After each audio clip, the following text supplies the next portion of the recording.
Hey, what is up? Day 2 of camp is in the books. Great day today. Before we get into the quarterbacks, I do want to give a shout out to some of the players that did a phenomenal job during the one-on-one drills. Javon Kinlaw absolutely crushed today during one-on-ones. So did Alex Barrett.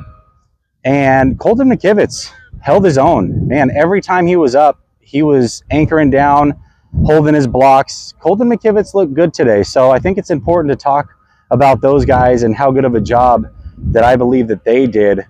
When you look at some of the guys that didn't do so well, Clellan Farrell really stood out as a guy that struggled for me. And Spencer Burford, he was getting beat pretty regularly during the one-on-one drills.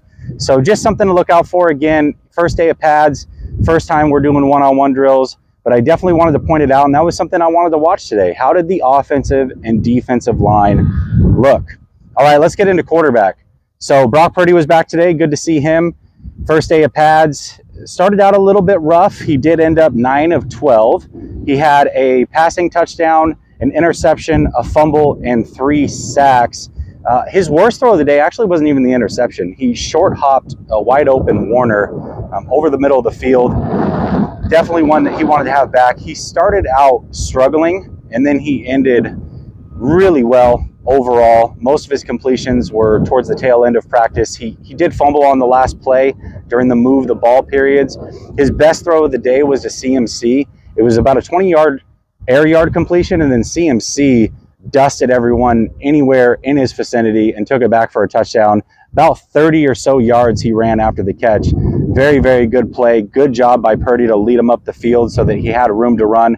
Just a good throw overall. So Brock Purdy didn't have the best day by any means, but I would say that overall, outside of a couple plays where things got squirrely with his arm, I think the arm strength was there. I didn't really have an issue with his arm strength. I didn't feel like, oh man, he doesn't have a big league arm or anything like that, or there's no way he's going to make it in the NFL. I know a lot of people want to talk about his arm. I think that his arm looked fine today.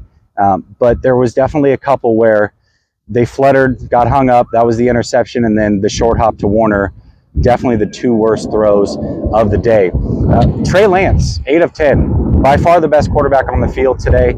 He was the one that was pushing the ball down the field regularly.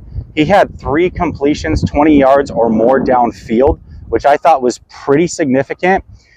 His 2 incompletions, one was a throwaway, and the other one was a miscommunication. He had, I believe it was Mason coming out of the backfield. Mason kept running up the field. He threw it as if he was going to stop, so just a miscommunication. Lance was extremely sharp today. He also took 1 sack. But if you're going to give a quarterback to win the day, today it would have been Lance's day. Darnold looked pretty decent as well. He went 6 of 8. He had 2 sacks. His best throw of the day was about a 20-yard completion to Ray McLeod. He definitely dumped off a ton, though.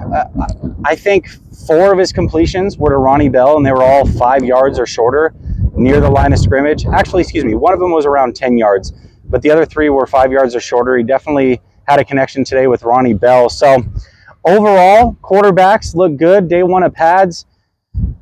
Big winner definitely would have been Trey Lance. And I would say, Sam Darnold was okay and Brock Purdy was okay. That's the way I saw it today. We'll talk about it more. I'm going to go live with Rohan when I get back to the crib. So make sure you stay tuned.